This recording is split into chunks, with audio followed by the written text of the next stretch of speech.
The fluorescent lights hummed their familiar tune as Margaret Chun counted the last of the 20s, her fingers moving with the practiced precision of someone who had performed this ritual thousands of times before. The First National Bank of Millbrook had been her second home for nearly 8 years, and closing procedures had become as natural as breathing. Outside, October rain drummed against the tall windows, casting wavering shadows across the marble floor of the main lobby. It was October 15th, 1986, and Margaret had every reason to believe it would be just another ordinary Tuesday evening.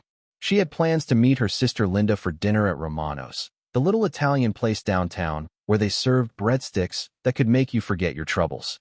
Her purse sat ready on the counter behind her, car keys already in hand, waiting for the moment she could lock up and head into the rainy night. The bank felt different after hours, when the constant stream of customers gave way to an almost cathedral-like silence.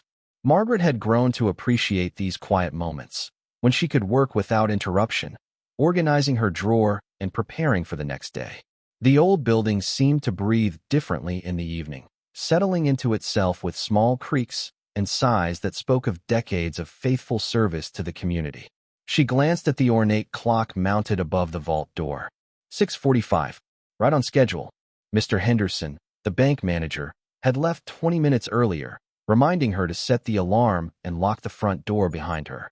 It was a routine they had followed countless times, a dance of responsibility and trust that had never once gone wrong. Margaret finished counting the last stack of bills and began filling out her closing report. Her handwriting was neat and precise, each number carefully formed in the way her third-grade teacher, Mrs. Patterson, had insisted upon all those years ago. She recorded the day's transactions, balanced her drawer to the penny, and prepared the deposit slip for the next morning's armored car pickup. The rain outside seemed to be intensifying, and Margaret found herself grateful for the covered parking behind the bank. She had learned the hard way during her first year to always check the weather before leaving her umbrella at home. The autumn storms in Millbrook could be unpredictable, arriving without warning and turning a simple walk to your car into a thoroughly soaking experience. As she worked, Margaret's mind wandered to her evening plans. Linda had been going through a difficult divorce, and these weekly dinners had become an important ritual for both of them.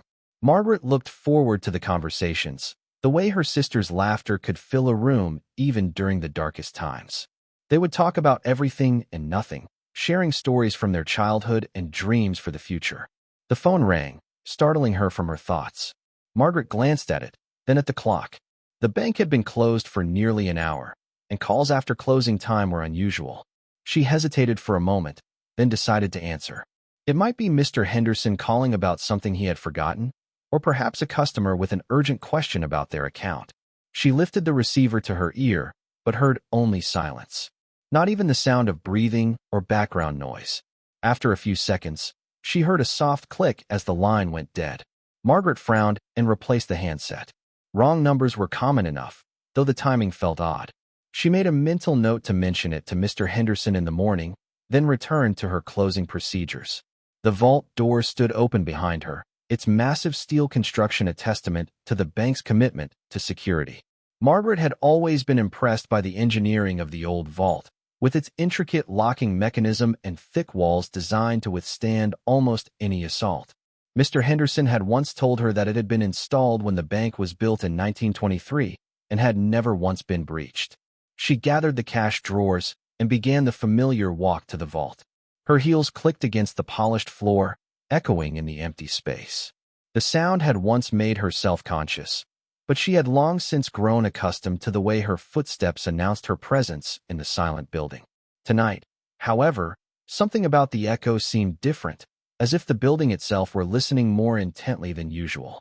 Margaret placed the cash drawers in their designated spots within the vault, each one fitting perfectly into the custom-built shelving system. She had performed this task so many times that she could do it with her eyes closed, but tonight she found herself taking extra care, double-checking each placement, as if something important depended on getting it exactly right. As she worked, she became aware of a strange sensation, a feeling that she was not alone in the building. It was nothing she could put her finger on, just a subtle shift in the atmosphere that made the hair on the back of her neck stand up. She paused in her work and listened carefully, but heard nothing beyond the familiar sounds of the old building settling and the rain against the windows. Margaret shook her head, annoyed with herself for letting her imagination run wild. She had been working alone in the bank for years without incident, and there was no reason to think tonight would be any different. The strange phone call had probably just put her on edge, making her more sensitive to the normal sounds and feelings of the empty building. She finished placing the last cash drawer and stepped back to survey her work. Everything was in its proper place, organized and secure for the night. Tomorrow morning, she would reverse the process, preparing for another day of serving the customers who had come to trust First National with their financial needs. It was honest work, and Margaret took pride in the small role she played in keeping the community's economic life running smoothly. The vault's interior lights cast long shadows across the walls, and Margaret found herself studying the familiar space with unusual attention. She had been inside the vault hundreds of times, but tonight it seemed different somehow, as if she were seeing it with fresh eyes. The walls were lined with safety deposit boxes, each one containing the precious belongings of Millbrook's residents. Birth certificates, wills, jewelry, and family photographs, all the tangible evidence of lives lived and dreams pursued. Margaret had often wondered about the contents of those boxes, though she would never have violated the trust placed in her by looking inside. She knew that Mrs. Patterson from the flower shop kept her grandmother's wedding ring in Box 217, and that Dr. Williams stored important medical documents in Box 409. These small details were part of the fabric of small-town banking, the personal connections that made her work meaningful. As she prepared to leave the vault, Margaret noticed something that made her pause. One of the safety deposit boxes, number 332, appeared to be slightly ajar. She frowned and moved closer to examine it. The box should have been securely locked, accessible only to the customer who rented it and the bank staff with proper authorization. She had never seen a safety deposit box left open like this. Margaret checked the records in her mind. Box 332 was rented by someone named Harrison, though she could not recall ever meeting the customer in person. The account was current, with the annual fee paid promptly each year, but the box had never been accessed during her tenure at the bank. She made a mental note to mention the anomaly to Mr. Henderson in the morning. She reached out to push the box closed, but something made her hesitate. A small piece of paper was visible inside, and something about it caught her attention. Against her better judgment, she found herself leaning closer to get a better look. The paper appeared to be old, yellowed with age, and covered with handwriting in a script she did not recognize. Margaret knew she should simply close the box and report the situation to Mr. Henderson, but curiosity got the better of her. She carefully extracted the paper and unfolded it, revealing a message written in faded ink. The handwriting was elegant but hurried, as if the writer had been pressed for time. As she read, her confusion deepened. The message was addressed to her by name, though that seemed impossible. It spoke of events that had not yet occurred, of choices she had not yet made, of a future that seemed both familiar and strange. The writer claimed to know her, to have worked alongside her, but signed the note with a name she did not recognize. Margaret read the message several times, trying to make sense of its contents, but each reading only deepened the mystery. The paper felt old in her hands, much older than it should have been if it had been placed in the box recently. The ink had the faded quality of something written decades ago, not days or weeks. Margaret examined the safety deposit box more carefully and noticed that it showed signs of age and disuse that seemed inconsistent with an active rental. She looked around the vault, suddenly aware of how isolated she was in the building. The rain outside had grown heavier, and the sound of it against the windows seemed to underscore her solitude. Margaret folded the paper carefully and slipped it into her jacket pocket, then closed the safety deposit box firmly. Whatever was happening here, she would need to think about it carefully before deciding how to proceed. As she prepared to leave the vault, Margaret became aware of a subtle change in the lighting.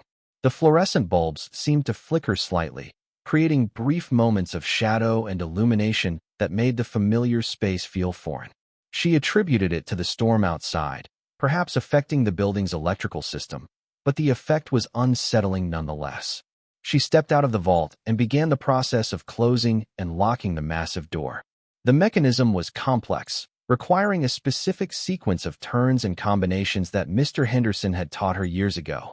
As she worked, Margaret found herself thinking about the mysterious note in her pocket and wondering what it could possibly mean. The vault door sealed with a satisfying thud, and Margaret spun the combination dial to ensure it was properly secured. She had performed this ritual countless times, but tonight she took extra care to verify that everything was exactly as it should be. The bank's security was her responsibility after hours, and she took that obligation seriously. With the vault secured, Margaret began her final walkthrough of the building. She checked each teller window, ensuring that no sensitive materials had been left out, and verified that all the computers were properly shut down. The familiar routine was comforting, a series of tasks that grounded her in the practical realities of her job despite the strange discovery in the vault. As she moved through the building, Margaret found herself paying closer attention to details she normally took for granted. The way the shadows fell across the customer service area, the particular quality of silence that filled the empty lobby, the subtle creaks and sighs of the old building settling for the night. Everything seemed slightly different, as if she were experiencing the familiar space through a filter of heightened awareness. She paused at her teller window and looked down at the neat stacks of paperwork she had prepared for the next morning. Her handwriting looked exactly as it always did, precise and professional, but something about seeing it now filled her with an odd sense of nostalgia, as if she were looking at artifacts from a distant past rather than work she had completed just minutes ago.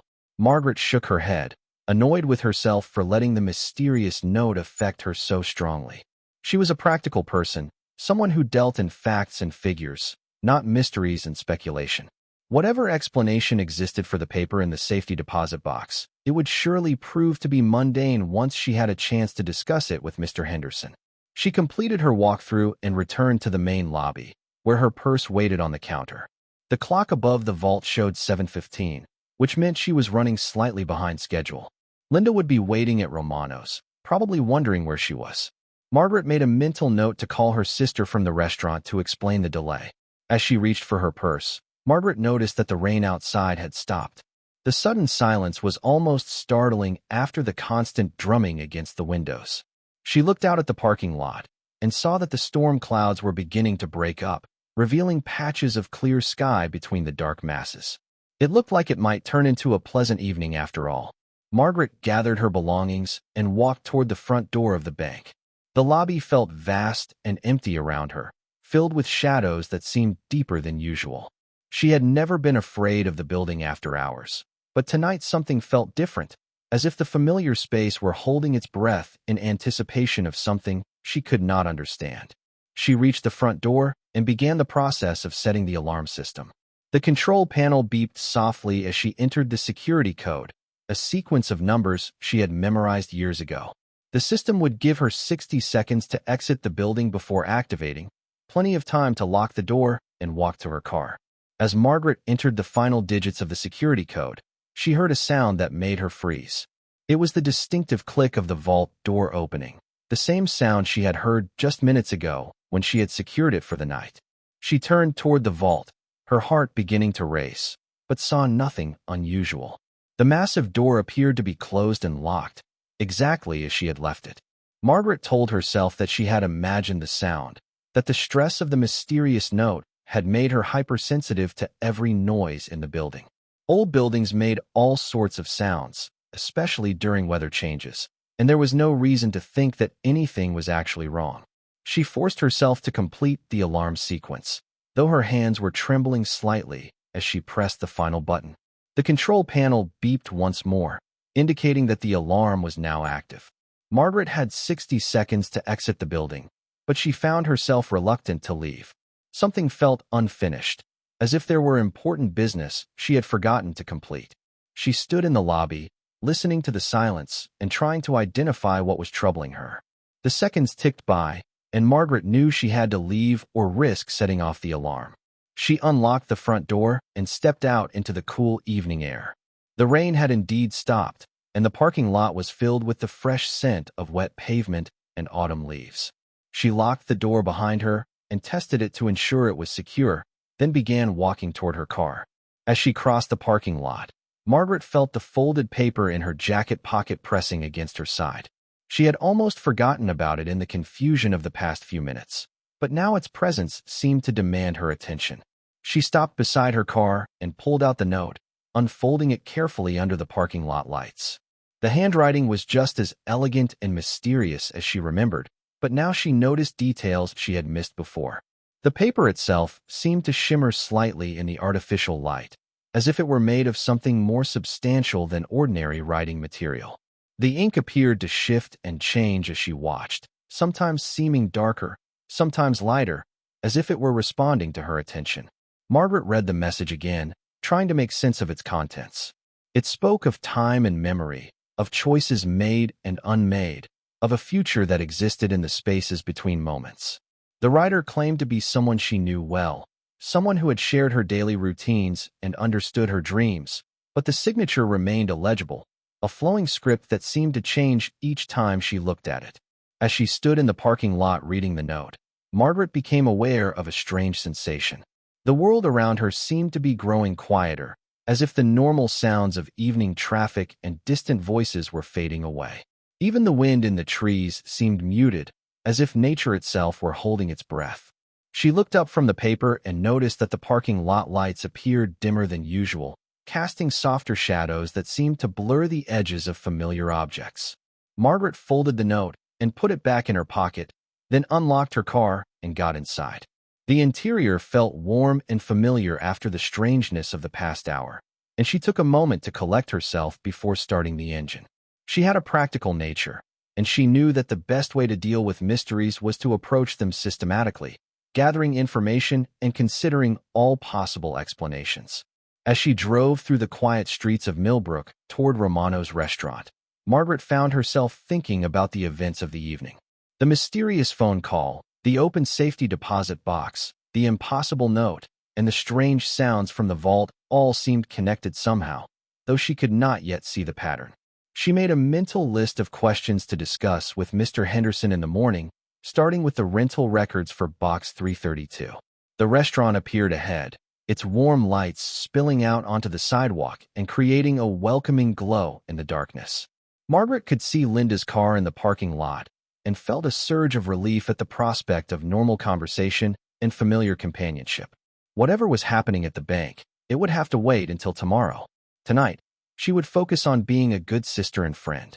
Margaret parked her car and walked toward the restaurant entrance, but as she reached for the door handle, she heard a sound that made her turn around.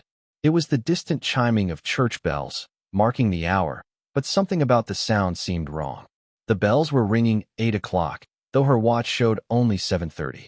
She checked the time again, wondering if she had misread it, but the hands clearly indicated 7:30.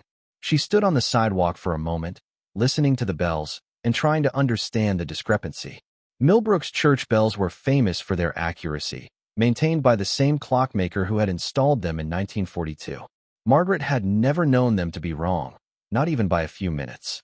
She looked at her watch again, then at the clock visible through the restaurant window, and saw that both showed 7:30. Margaret shook her head and entered the restaurant, deciding that she had had enough mysteries for one evening. The warm air and familiar sounds of conversation and clinking silverware were exactly what she needed to restore her sense of normalcy.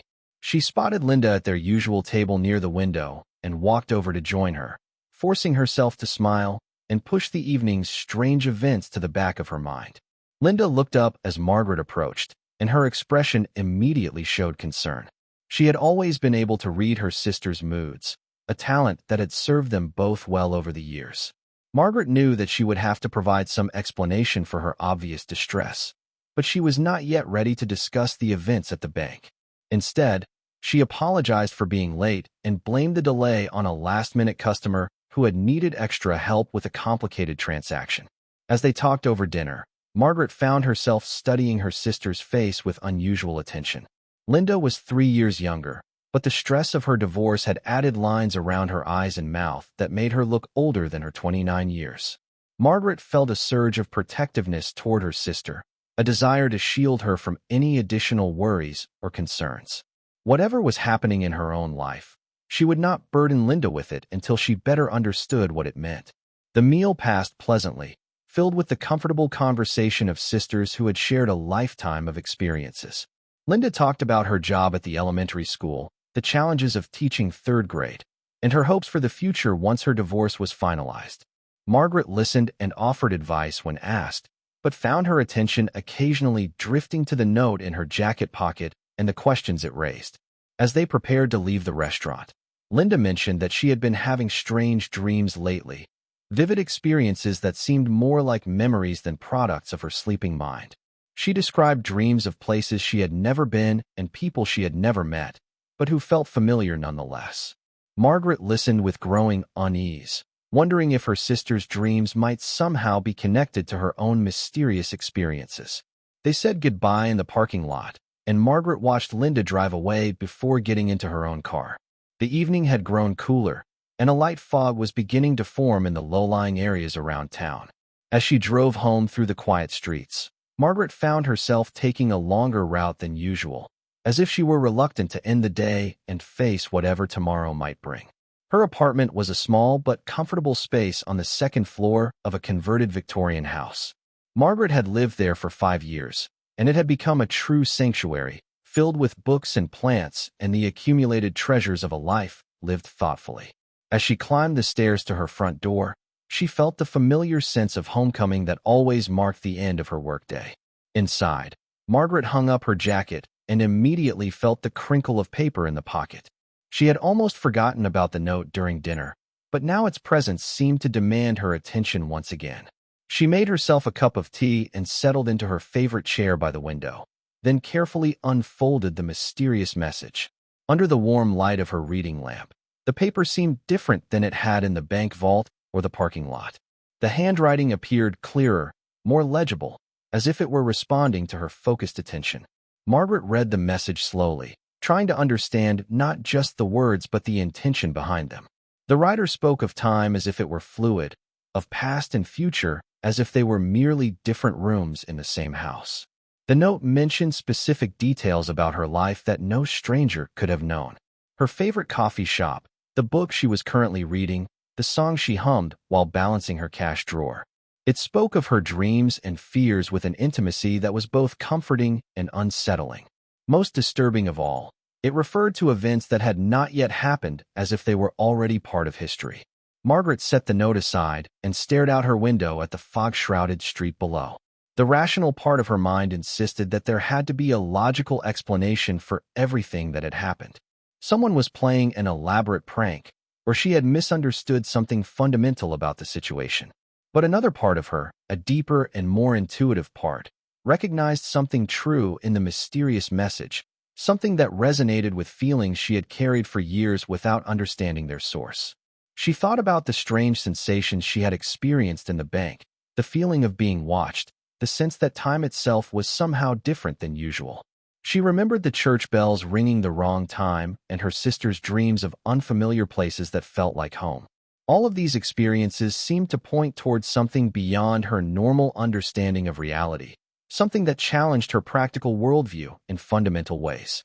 Margaret finished her tea and prepared for bed, but sleep proved elusive. She lay in the darkness listening to the sounds of the old house settling around her, and found herself thinking about the safety deposit box and its impossible contents. Who was Harrison, the person who had rented the box? Why had the note been addressed to her specifically?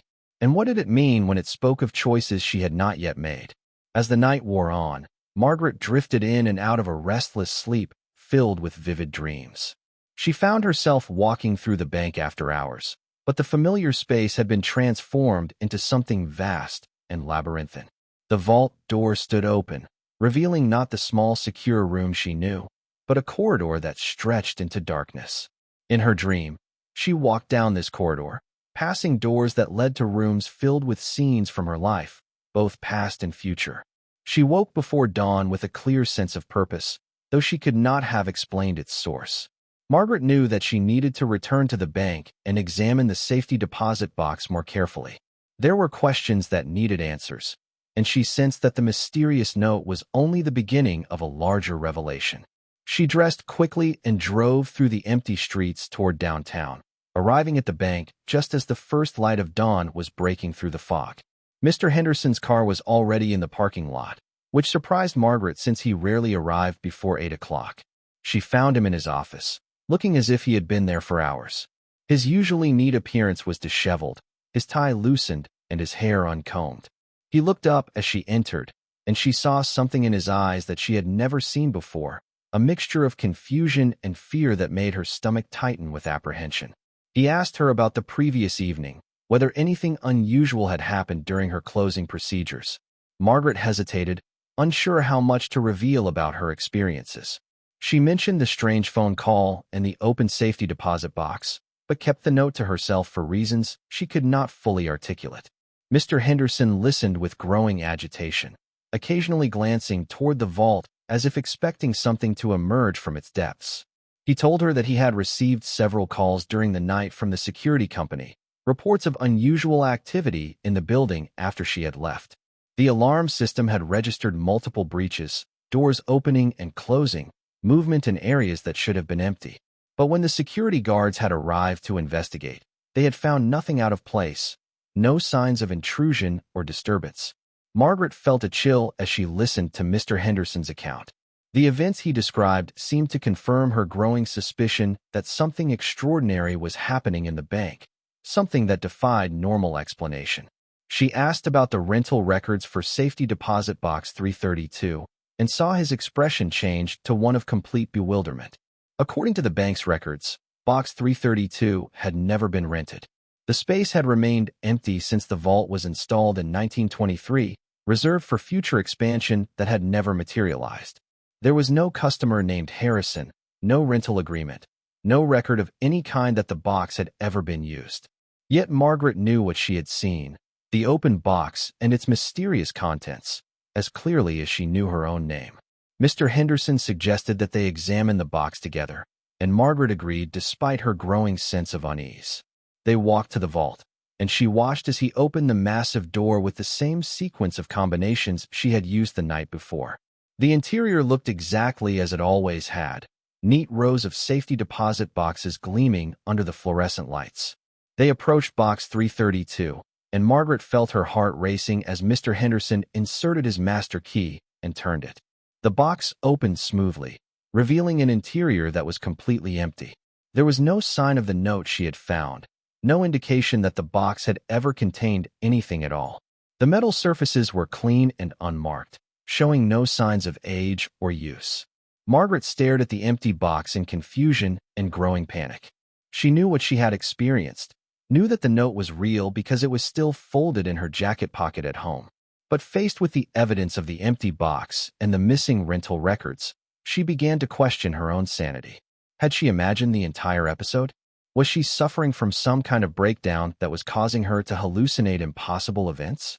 Mr. Henderson watched her with concern, clearly wondering if she was having some kind of medical emergency. Margaret forced herself to remain calm, to act as if the empty box was exactly what she had expected to find.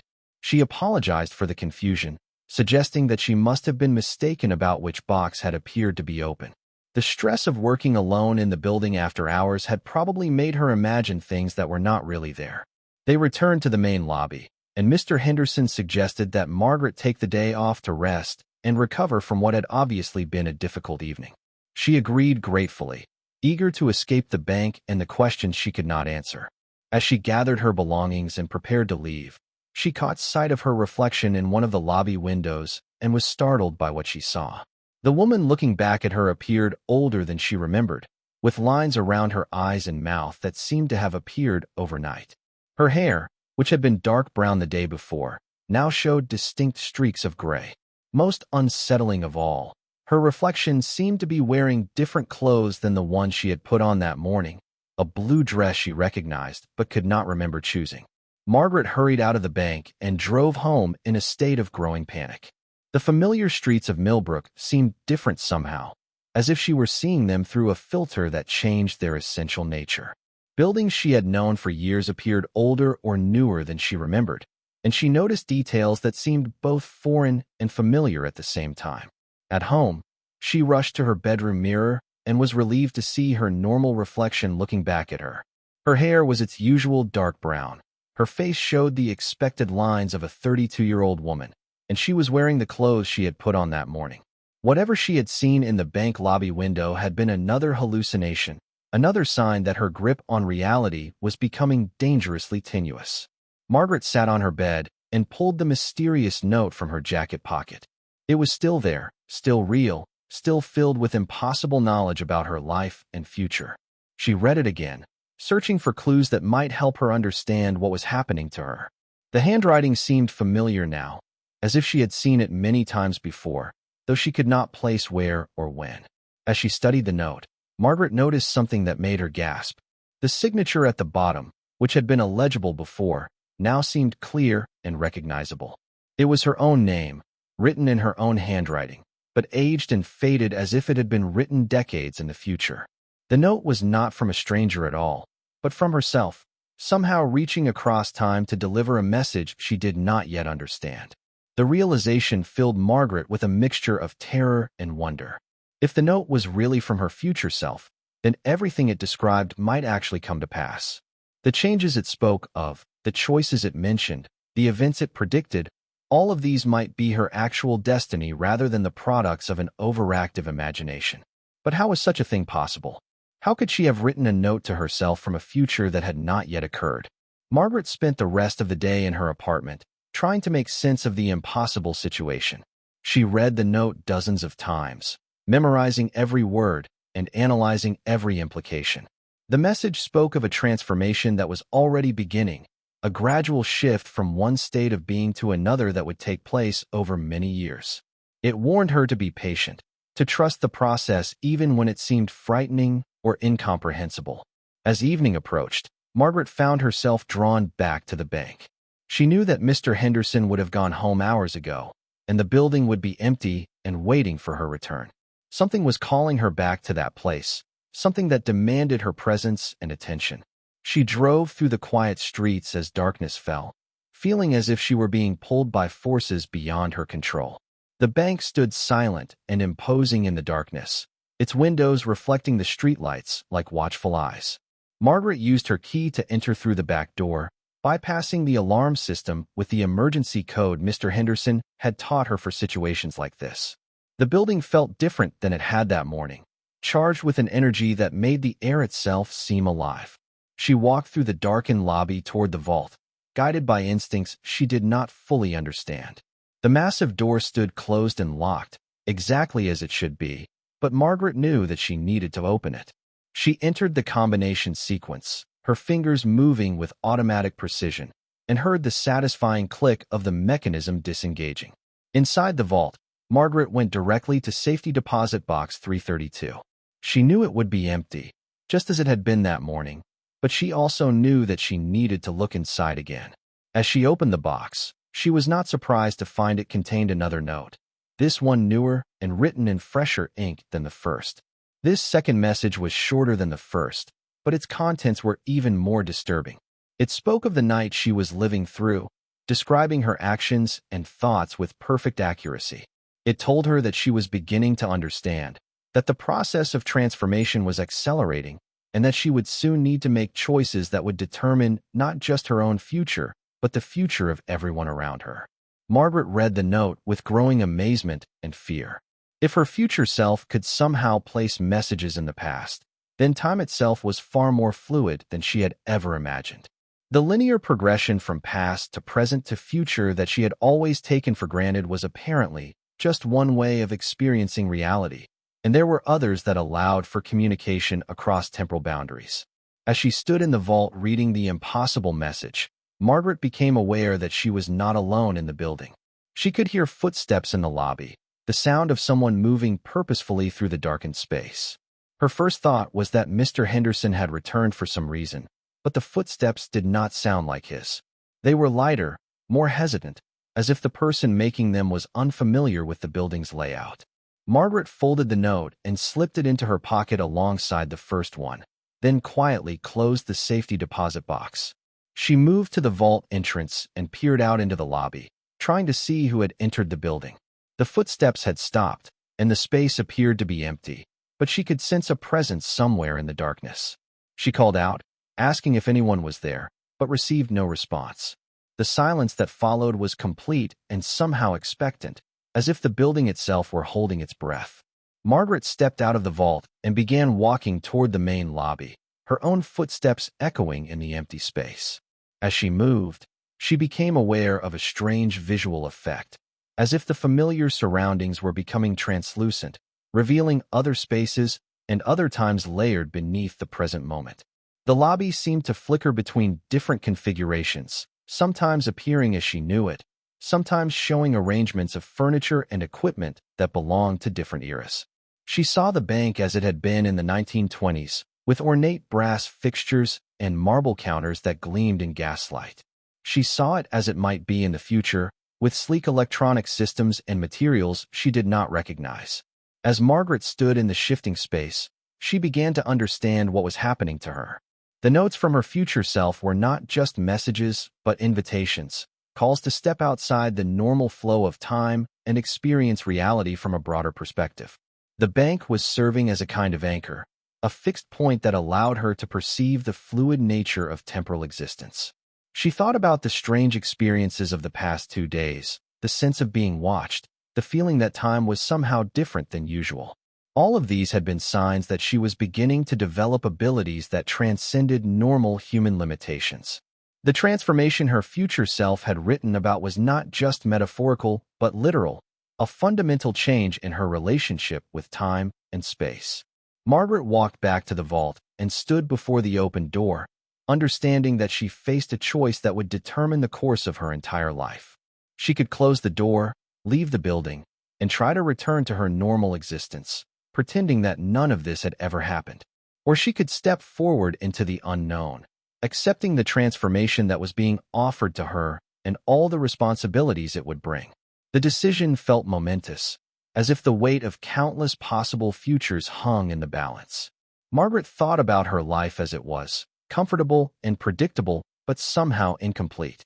She thought about her sister Linda, struggling through her divorce and searching for meaning in her own existence. She thought about all the people who came to the bank each day, living their lives without ever suspecting that reality was far stranger and more wonderful than they imagined. As she stood there contemplating her choice, Margaret heard the footsteps again, closer this time and more distinct. She turned toward the sound and saw a figure approaching through the shifting space of the lobby. At first, the person appeared to be a stranger, but as they drew nearer, Margaret realized with shock that she was looking at herself, but older, changed by years of experience she had not yet lived through. The older Margaret moved with a confidence and grace that the younger woman envied, and her eyes held depths of knowledge and understanding that spoke of journeys through realms of existence beyond normal comprehension. She was dressed in clothes that seemed to belong to no particular era, garments that shifted and changed like the space around them, adapting to whatever reality they currently occupied. The two women stood facing each other in the vault doorway, past and future meeting in a moment that existed outside normal time. The older Margaret smiled with infinite compassion and understanding, and when she spoke, her voice carried the weight of years and the wisdom of experience that transcended ordinary human limitations. She told her younger self that the choice before her was real and irreversible, that stepping through the vault door would begin a journey that would take her far from the familiar world she had always known. But she also spoke of the wonders that awaited, the ability to move freely through time and space, to help and heal in ways that would have been impossible within the constraints of normal existence. The older Margaret explained that she would become a guardian of temporal boundaries, someone who worked to maintain the delicate balance that allowed reality to function properly. There were others like her, people who had accepted similar transformations and dedicated their lives to protecting the fabric of existence from those who would damage or exploit it for their own purposes. Margaret listened to her future self with growing understanding and acceptance. The strange events of the past 2 days had been preparation for this moment, a gradual awakening to possibilities that lay beyond the boundaries of ordinary life. The notes had been guideposts, helping her to recognize the signs of transformation and prepare for the choice she now faced. As she stood there listening to her older self, Margaret became aware that the bank around them was changing, becoming something far more than a simple financial institution. The vault was expanding, its walls stretching away into distances that defied the building's physical dimensions. The safety deposit boxes were transforming into doorways, each one leading to different times and places, different versions of reality that coexisted in the vast web of existence. The older Margaret gestured toward the transformed space, explaining that this was just one of many anchor points scattered throughout time and space, places where those with the proper abilities could step between worlds and eras. The bank in Millbrook had been chosen because of its stability and the trust that the community placed in it, qualities that made it an ideal foundation for temporal operations. Margaret understood now why she had been selected for this transformation. Her years of faithful service, her attention to detail, her ability to handle responsibility and maintain confidentiality, all of these qualities made her an ideal candidate for the role of temporal guardian. The work would be demanding and sometimes dangerous, but it would also be the most meaningful thing she could possibly do with her life. The choice was hers to make, and her future self would not pressure her in either direction. If she decided to step through the vault door and accept the transformation, she would begin a new existence that would span centuries and take her to places beyond imagination. If she chose to remain in her current life, the memories of this encounter would fade, and she would continue her normal existence without ever knowing what she had given up. Margaret thought about Linda, about Mr. Henderson, about all the people whose lives had become intertwined with hers over the years. Leaving them behind would be difficult, but she understood that her new role would ultimately serve them and countless others in ways they would never know.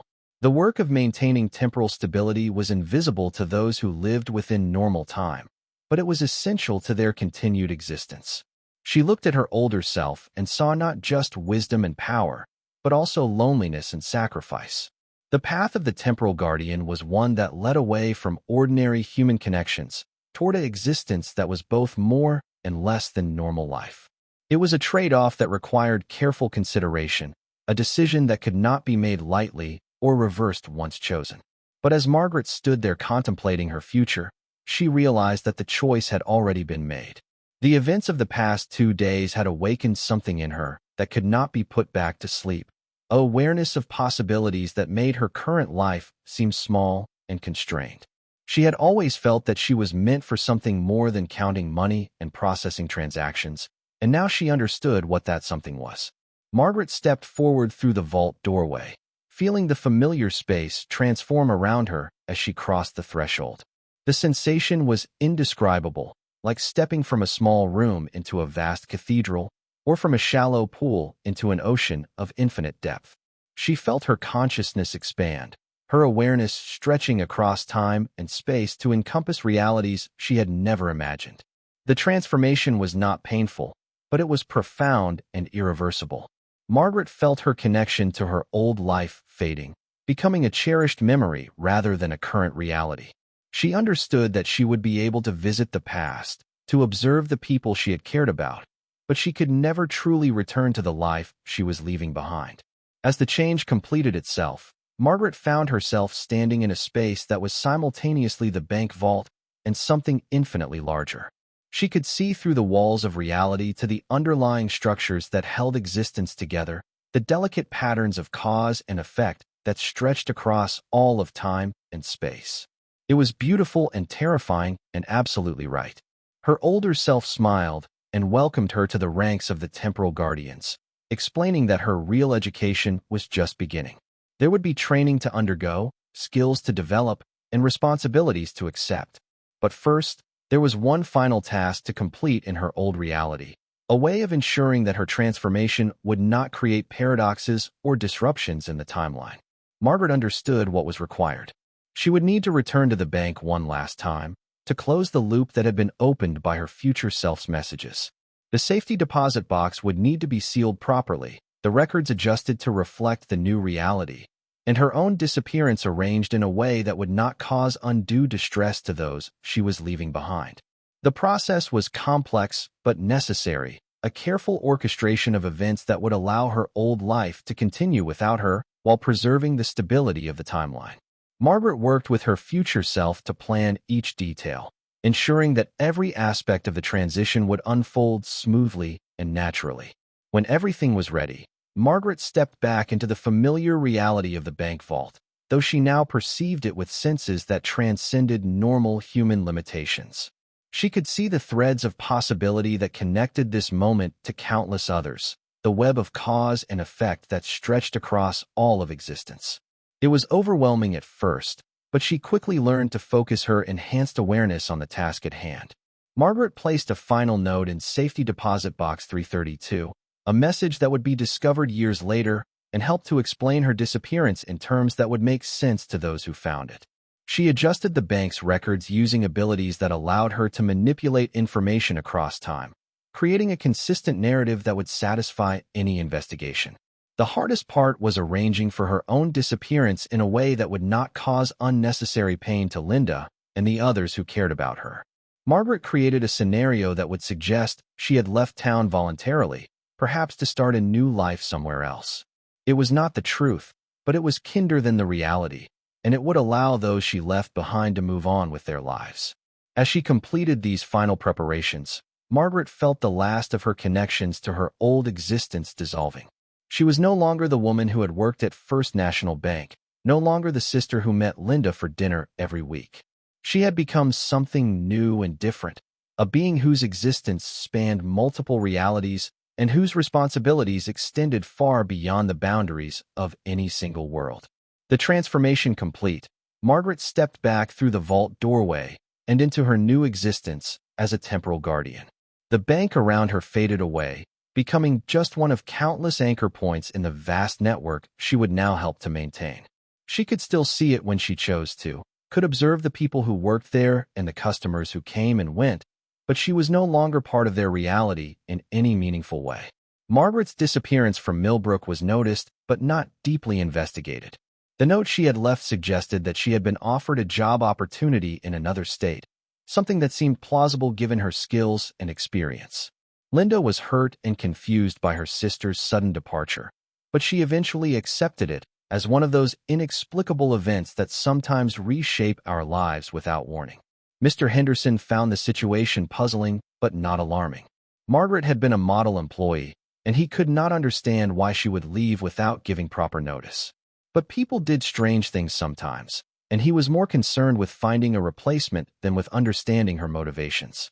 The bank continued to operate normally, and within a few months, Margaret's absence had become just another part of its history. Years passed, and the events of October 1986 faded into memory.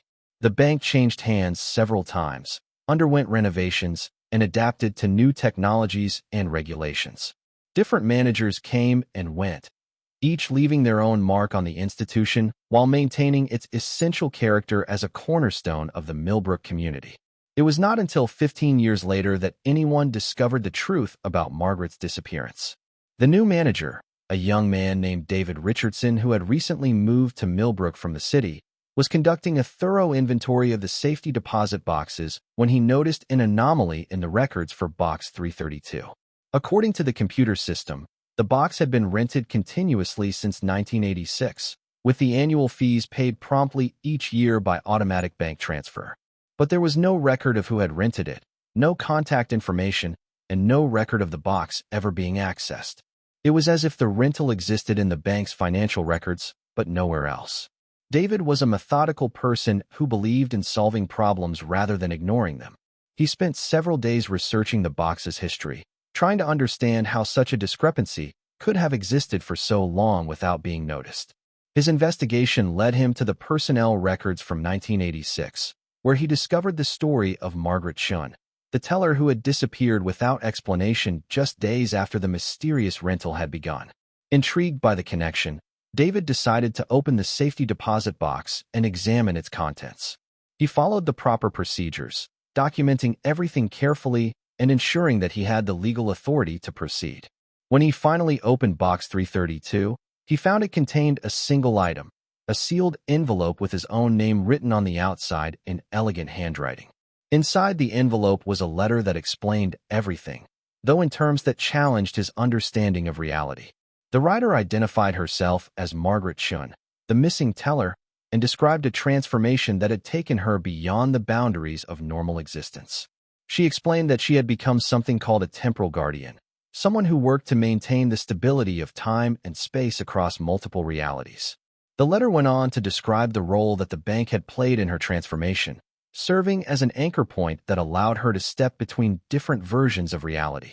She explained that there were others like her, people who had accepted similar transformations and dedicated their lives to protecting the fabric of existence from those who would damage it. Margaret's letter concluded with a warning and a request.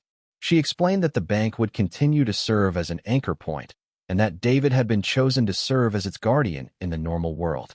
His role would be to maintain the facility, to protect it from those who might misuse its special properties, and to assist other temporal guardians when they needed to access this particular anchor point.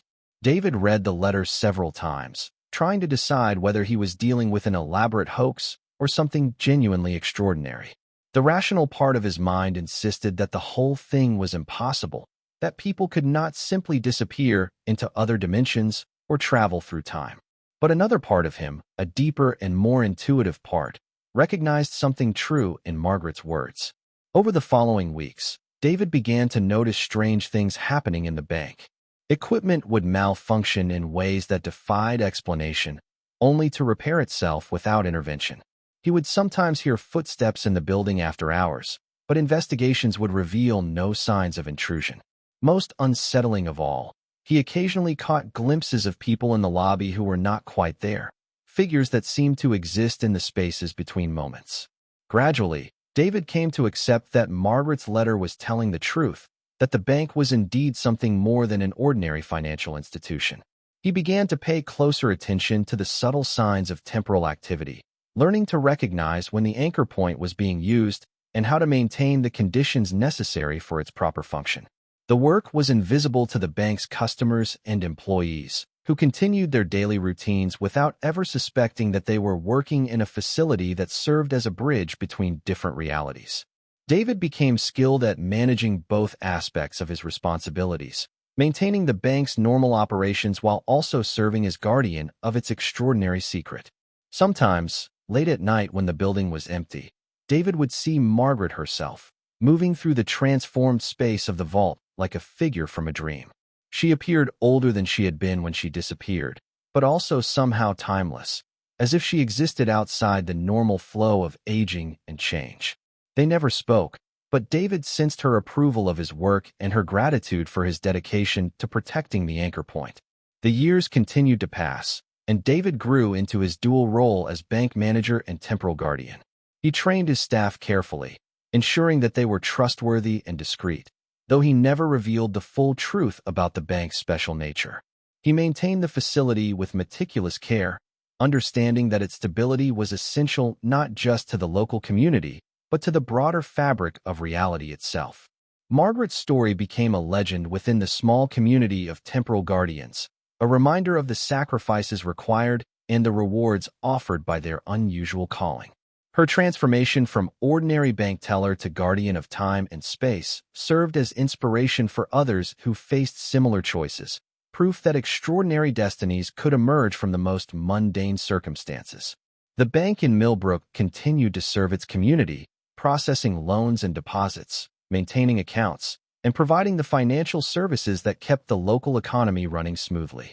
But it also served a larger purpose, functioning as one node in a vast network of anchor points that allowed the temporal guardians to maintain the delicate balance that kept reality stable and secure. Margaret Chun had found her true calling in the most unexpected way, stepping through a vault door into a larger existence that spanned centuries and dimensions. Her story was a testament to the hidden wonders that exist just beyond the boundaries of ordinary perception, waiting for those brave enough to recognize them and wise enough to accept the responsibilities they bring. The mystery of her disappearance had finally been solved, but the solution raised far more questions than it answered. David Richardson continued his work as guardian of the anchor point, knowing that he was part of something vast and important, even if he could never fully understand its scope. And somewhere in the spaces between moments, Margaret Chun continued her own work, protecting the fabric of existence and ensuring that reality would continue to function for all those who lived within its embrace. The vault door of First National Bank remained closed most of the time, concealing its secrets behind steel and concrete. But for those who knew how to look, it served as a reminder that the world was far stranger and more wonderful than most people ever imagined. full of possibilities that waited just beyond the threshold of the everyday.